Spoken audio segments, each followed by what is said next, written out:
Bismillahirrahmanirrahim. Assalamualaikum warahmatullahi wabarakatuh.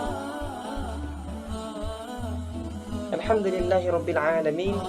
Assalatu wassalamu ala asyrafil anbiya'i wal mursalin wa ala alihi wa ashabihi ajma'in. Teman-teman, saudara-saudara seperjuangan sekalian, pada saat ini marilah kita selalu mengucapkan alhamdulillah, syukur kepada Allah. Yang ini adalah kata yang selalu diucapkan oleh orang yang akan menyampaikan, apakah itu sambutan, apakah itu kultum, pidato dan sebagainya. Karena memang syukur itu harus kita selalu ucapkan dan kita ingat terus bagaimana banyaknya nikmat yang Allah berikan kepada kita. Bagaimana nikmat iman, nikmat kesehatan, dan nikmat Islam yang masih Allah berikan kepada kita sampai saat ini. Kalau kita kaji bagaimana nikmat yang Allah berikan terkait Islam, maka luar biasa sekali nikmat Islam yang Allah berikan kepada kita. Yang kita tahu bahwasanya Allah menjanjikan nikmat yang banyak bagi orang yang beriman dan beragama Islam, tidak hanya di dunia tetapi juga di akhirat. Saudara sekalian, kemudian kita juga selalu memperbanyak salawat kepada Nabi Muhammad sallallahu alaihi wasallam. Allahumma sholli ala Muhammad wa ala ali Muhammad. Sebelum memulai sharing-sharing kita, berbagi pengalaman, berbagi motivasi pada saat ini, izinkanlah saya memperkenalkan diri. Sebelumnya, terima kasih kepada panitia yang sudah mengundang kami untuk memberikan sharing terkait materi-materi keislaman gitu ya. Saya bernama Muhammad Husnul Ihsan, panggilan Ihsan. Pada saat ini bertugas sebagai dokter muda di Rumah Sakit M. Jamil Padang, menjalankan pendidikan klinik di Fakultas Kedokteran Universitas Andalas, dan saya adalah angkatan 2016. Insya Allah sekitar 2 semester lagi akan menyelesaikan pendidikan untuk meraih gelar dokter umum. Mohon doa kepada saudara sekalian, teman-teman, agar Allah mudahkan kami menjadi dokter Islam yang baik. Amin ya rabbal alamin. Kemudian juga dulu berpendidikan di SMA Negeri 1 Sumatera Barat di Padang Panjang, dan SMP di SMP 11 Padang. Dan kalau di SD-nya saya berpendidikan di Madrasah Ibtidaiyah Negeri 04 Padang dan Min Lubuk Buaya.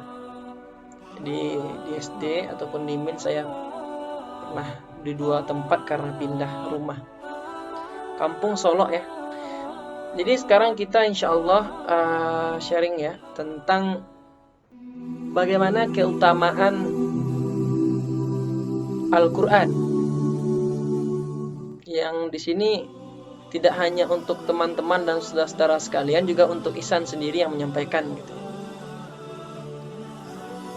Kita sama-sama tahu Al-Quran adalah kitab yang paling mulia dan merupakan mukjizat yang paling besar yang dimiliki oleh Nabi Muhammad sallallahu alaihi wasallam.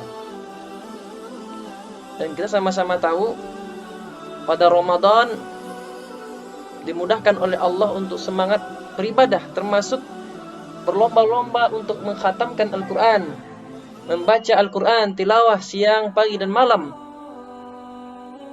Oleh karena itu, ketika kita sudah mengetahui bagaimana keutamaan Al-Quran, tentu kita nantinya akan semakin semangat. Tidak hanya ketika Ramadan. Teman-teman sekalian yang saya cintai karena Allah, Jadi berbicara terkait Al-Quran sebenarnya adalah berbicara tentang sebuah petunjuk yang tidak ada keraguan pada Al-Quran tadi. Itu sudah sering kita baca ya pada Al-Quran surat Al-Baqarah pada ayat 2 ya, halaman sebelah kiri paling atas. Dzalikal kitabu la raiba fihi hudal lil muttaqin. Inilah kitab yang Allah turunkan yang di dalamnya tidak ada keraguan dan merupakan petunjuk bagi orang-orang yang bertakwa. Maka kita harus tahu bagaimana keutamaan dan kemuliaan bagi orang-orang yang selalu dekat dengan Al-Quran. Kita sama-sama tahu bahwasanya Al-Quran adalah sebuah firman Allah yang itu sebagian besar ulama telah sepakat ya bahwasanya Al-Quran bukanlah makhluk, melainkan adalah sebuah firman atau kalamullah. Yang Al-Quran tadi disampaikan oleh malaikat Jibril alaihissalam, yang ketika malaikat Jibril menyampaikan Al-Quran tadi, malaikat Jibril menjadi malaikat yang paling mulia di antara malaikat yang lainnya. Kalau kita tahu itu Sayyidul Malaikat, tuan dari semua malaikat. Jika ada satu malaikat dengan malaikat lainnya ada masalah, itu datanglah malaikat Jibril sebagai hakimnya ataupun sebagai penghulunya untuk menyelesaikan masalah tadi.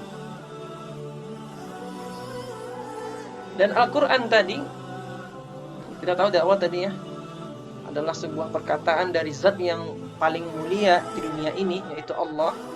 Kemudian disampaikan oleh malaikat, yang malaikat itu menjadi malaikat yang paling mulia, dan diturunkan kepada Nabi, yang Nabi itu menjadi Nabi yang paling luar biasa dan paling mulia di antara Nabi yang lainnya, yaitu adalah Nabi kita, Nabi Muhammad Sallallahu Alaihi Wasallam.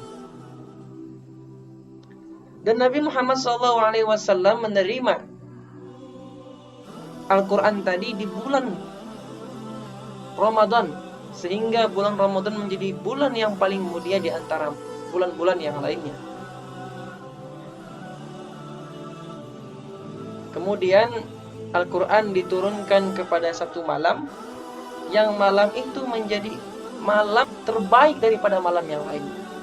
Malam apa itu? Malam kemuliaan, atau secara bahasa Arabnya adalah Lailatul Qadar. Dan setiap lembaran yang dituliskan Al-Quran tadi menjadi kertas ataupun lembaran-lembaran atau kitab yang sangat mulia. Yang sebelum dituliskan Al-Quran ditaruh di mana saja kertas itu menjadi bebas saja. Ketika sudah dituliskan Al-Quran, maka jangankan letaknya, cara memegangnya saja itu harus ada adabnya. Kalau kita lihat tuh bagaimana adab memegang Al-Quran itu harus pegang seperti ini di dada, dijinjing dengan sebelah tangan, kemudian digoyangkan ke bawah, tidak boleh. Adabnya adalah seperti ini, ditaruh di dada.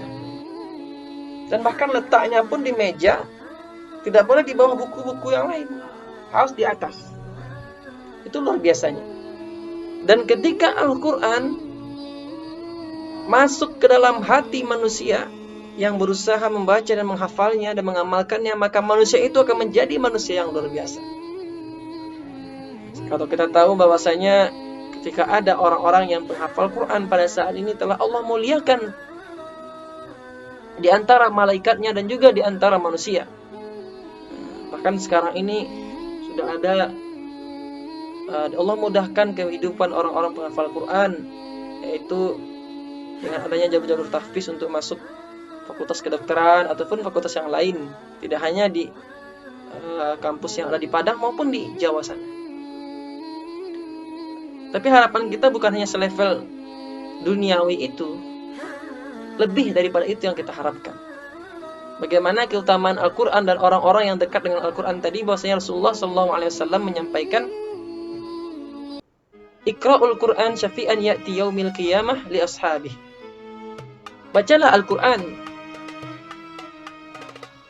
sungguhnya Al-Quran akan datang pada hari kiamat sebagai syafaat li ashabih, Kalau kita mungkin pernah membaca li ashabi ini diartikan sebagai pembacanya, tapi lebih tepat sebenarnya adalah li ashabi, sahabi, suatu sahabat, sahabat bagi sahabatnya atau sahabat Quran yang akan mendapatkan syafaat Quran. Apa yang dimaksud dengan sahabat tadi? Adalah orang-orang yang selalu membaca, memahami dan mengamalkan setiap harinya. Sehari saja dia tidak bertemu dengan sahabatnya, maka dia akan merasakan rindu. Itu yang disebut dengan li ashabi. Jadi kalau kita belum merasakan adanya kedekatan dengan Al-Quran, marilah kita mengintrospeksi diri kita, mengingat dosa-dosa kita mohon ampun kepada Allah, dan kembali mengisi waktu-waktu luang kita membaca Al-Quran atau meluangkan waktu kita untuk bersama dengan Al-Quran. Maka itu yang disebut dengan sahabat. Dia selalu bersama, selalu dekat.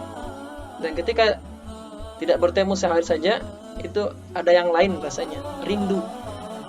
Maka kita harus menjadi orang-orang yang bersahabat dengan Quran dengan cara membaca, mengamalkan, dan juga memahami dan mengajarkan kepada orang lain.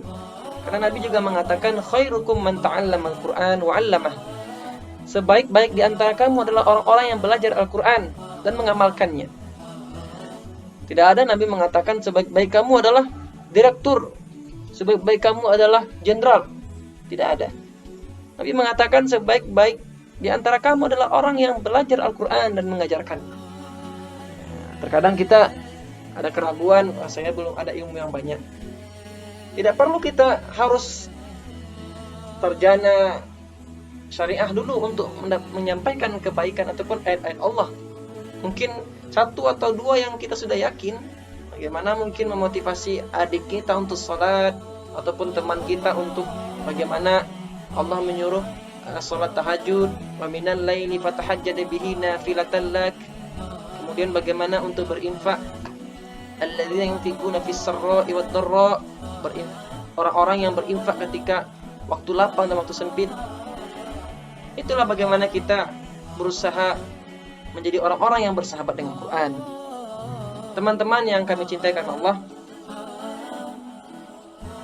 kita sama-sama tahu ya sebenarnya kita di dunia ini tujuannya apa gitu. Apakah tujuan kita untuk mencari gaji yang bekerja untuk mencari gaji sampai 10 juta, 15 juta, apakah tujuan itu kita di dunia? Apakah kita di dunia ini untuk ya mungkin yang masih jomblo ya sama dengan saya. Apakah tujuan kita di dunia ini mencari istri? Atau apakah tujuan kita di dunia ini mencari keuangan yang sangat banyak? Bukan. Tujuan kita di dunia ini adalah beribadah kepada Allah dan mengumpulkan bekal akhirat. Tapi bukan berarti yang saya sampaikan tadi bukan kita tidak mau ya. Tapi yang semua yang saya sampaikan tadi, apakah itu istri, anak, kemudian harta, semua itu adalah memopang kita untuk mempermudah ibadah dan juga mencari bekal untuk akhirat. Nah, dan termasuk di situ adalah bagaimana kita bersama dengan Al-Quran juga adalah termasuk bagaimana dekat kita dengan Al-Quran juga sebagai tabungan kita di akhirat nanti. Bahwasanya kita sudah pernah mendengar ya bahwasanya Nabi mengatakan barang siapa yang membaca dari kitab Allah satu huruf, maka dia akan mendapatkan 10 kebaikan. Dan tidaklah Nabi mengatakan alif lam mim itu satu huruf, tapi alif satu huruf, lam satu huruf, dan mim satu huruf. Maka ketika kita membaca alif lam mim sudah mendapatkan 10 dikali 3 sama dengan 30 kebaikan. Kita tahu ya Al-Quran itu terdiri dari 114 surat, 30 juz, dan ayatnya kalau kita hitung adalah 6.236 ayat. Siapa yang pernah menghitung huruf Al-Quran? Saya juga tidak mampu juga. Pernah kemarin tuh baru memastikan ayat Al-Quran dengan Microsoft Excel. Nah, itu memang jumlahnya adalah 6.236 ayat dari Al-Fatihah sampai dengan An-Nas. Jadi huruf ternyata kalau kita cari di sumber-sumber website Islam juga ada yang telah menghitungnya, jumlahnya adalah sekitar 1.027.000. Jadi kalau dikali 10 setiap hurufnya, ketika kita khatam Al-Quran, pahalanya adalah sama dengan 10.200.700.000. Nah, Itulah pahala yang kita tabung dengan niat yang ikhlas untuk beribadah kepada Allah. Jadi sangat luar biasa ya. Dan juga Nabi mengatakan bahwasanya ketika kita nanti masuk ke alam kubur atau alam barzah, itu tidak ada yang akan menemani kita kecuali amal kita. Dan ketika itu Al-Quran yang kita baca dan kita menjadi sahabatnya akan menemani kita. Kemudian setelah itu Al-Quran yang telah kita jadi sahabat ketika dunia, dia akan mengantarkan kita, melindungi kita, memberikan syafaat. Yang disampaikan adalah li ashabi, berikan syafaat di hari kiamat. Dan ketika itu adalah tidak ada naungan selainkan naungan dari Allah dan juga Al-Quran dan juga Nabi Muhammad SAW. Oleh karena itu Al-Quran akan mengantarkan kita sampai menemui Allah. Dan dalam riwayat yang lain, Al-Quran tadi yang kita menjadi sahabatnya akan mengantarkan kita sampai ke surga. Dan ketika kita sudah berada di depan pintu surga, setiap kita membaca ayat warfaqi, semakin naik. Dan kita level surganya akan semakin naik di akhir ayat yang kita baca. Maka orang-orang yang sering membaca ataupun menghafal dan mengamalkan Al-Quran, apakah itu 1 juz, 2 juz, sampai 30 juz, maka dia akan sampai ke level surga tertinggi. Dan Al-Quran memang sangat mulia dan sangat memiliki kemuliaan yang luar biasa. Dan dia akan memberikan kemuliaan itu kepada orang-orang yang dekat dengannya. Karena sesungguhnya Al-Quran adalah sebuah petunjuk dari Allah. Kita tidak bisa menemui Allah secara langsung. Kita tidak bisa mendengarkan kata-kata Allah secara langsung. Bagaimana Nabi Muhammad mengalaminya. Ketika Nabi Muhammad mendapatkan wahyu dari malaikat Jibril, dan pernah Nabi Muhammad ketika Isra Mi'raj langsung menemui Allah Subhanahu wa taala. Dan kita sekarang ini sebagai umat Nabi Muhammad hanya bisa melihat bagaimana petunjuk yang Allah berikan melalui firman-Nya yang ada dalam Al-Quran. Oleh karena itu teman-teman sekalian, jangan sampai kita lupa dan khilaf dengan kelalaian dunia, lupa sehingga kita lebih sering membuka WhatsApp daripada Al-Quran, kita lebih sering mengkomen status-status teman daripada melihat bagaimana istilahnya komen ataupun tafsir penjelasan Al-Quran yang dijelaskan oleh imam-imam kita, kayak Imam Ibnu Katsir. Bahkan dari Sumatera Barat ada Buya Hamka, tafsir Buya Hamka. Jadi teman-teman sekalian yang saya cintai karena Allah, marilah kita bersama mengingatkan diri kita dan juga keluarga kita untuk selalu kembali mendekatkan diri bersahabat dengan Al-Quran dimanapun kita berada. Karena sesungguhnya setiap istilahnya produk ya, itu pasti ada di dalamnya petunjuk penggunaan. Kalau kita beli kipas angin, pasti situ ada bagaimana penggunaan kipas anginnya. Kalau kita beli motor, bagaimana dalam servisnya, dalam penggunaannya, ataupun kompor. Dan kita manusia adalah produk ciptaan Allah. Maka di situ bagaimana petunjuk penggunaan tubuh ini, bagaimana petunjuk diri kita digunakan di kehidupan dunia ini, nah itu lengkap dalam Al-Quran dengan penjelasan Nabi di hadisnya. Nah, karena itu jangan sampai kita lupa. Jangan kita masa sombong dengan akal pikiran kita yang sangat lemah ini, dengan istilahnya pengaruh-pengaruh apakah liberalisme, sekularisme membuat kita menjadi sombong dan tidak mau lagi mengambil dan memahami dan dekat kepada Al-Quran dan sunnah-sunnah Nabi. Nah, itu mungkin teman-teman dan saudara sekalian yang bisa Ihsan sharing pada saat ini, semoga memotivasi kita untuk selalu dekat dengan Al-Quran dimanapun kita berada, membaca Al-Quran, tilawah Quran, kemudian memahami Al-Quran dimanapun kita berada, menghafal Al-Quran. Tidakkah kita mau ataupun rindu ketika nanti orang-orang yang penghafal Quran dan pengamal Al-Quran ketika berhadapan dengan Allah, Allah bertanya, di manakah orang tuamu? Dan ketika itu Allah Subhanahu wa taala akan memberikan mahkota kemuliaan bagi orang tua, bagi anak-anaknya yang menghafal dan mengamalkan Quran. Apa yang kita harapkan yang bisa kita berikan kepada kedua orang tua kita kecuali mahkota kemuliaan yang bisa diberikan oleh Allah kepada mereka langsung. Dan ketika itulah orang-orang penghafal Quran dan pengamal Al-Quran akan membimbing keluarganya, membimbing orang tuanya, membimbing istrinya dan anak-anaknya bersama-sama ke surga. Itulah yang kita inginkan bersama-sama teman-teman sekalian, untuk bisa kembali lagi di surga. Kalau misalnya nanti teman-teman atau saudara sekalian tidak menemukan Ihsan di surga, tolong ingat bahwanya Ihsan telah pernah istilahnya sharing ilmu, untuk mengingatkan teman-teman untuk dekat dengan Al-Quran. Karena kita tidak tahu bahwasanya Nabi mengatakan bisa saja seorang hamba yang dia menjalankan kebaikan ataupun ibadah sampai-sampai jaraknya dengan surga tinggal sehat setah, tapi Allah menetapkan dia sebelum kematian menjalankan amal-amal penghuni neraka, maka dia jadilah penghuni neraka. Bisa saja ada orang-orang yang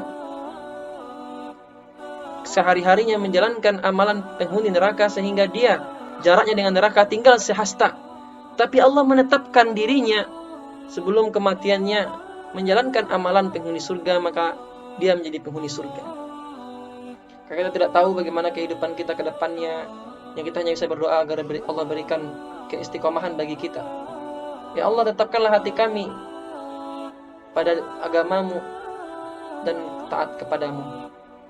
Kita berdoa dengan kegiatan kita pada hari ini bisa menambah amalan kita sehingga kita semakin dekat dengan ridho Allah dan diberikan surga oleh Allah. Amin ya rabbal alamin.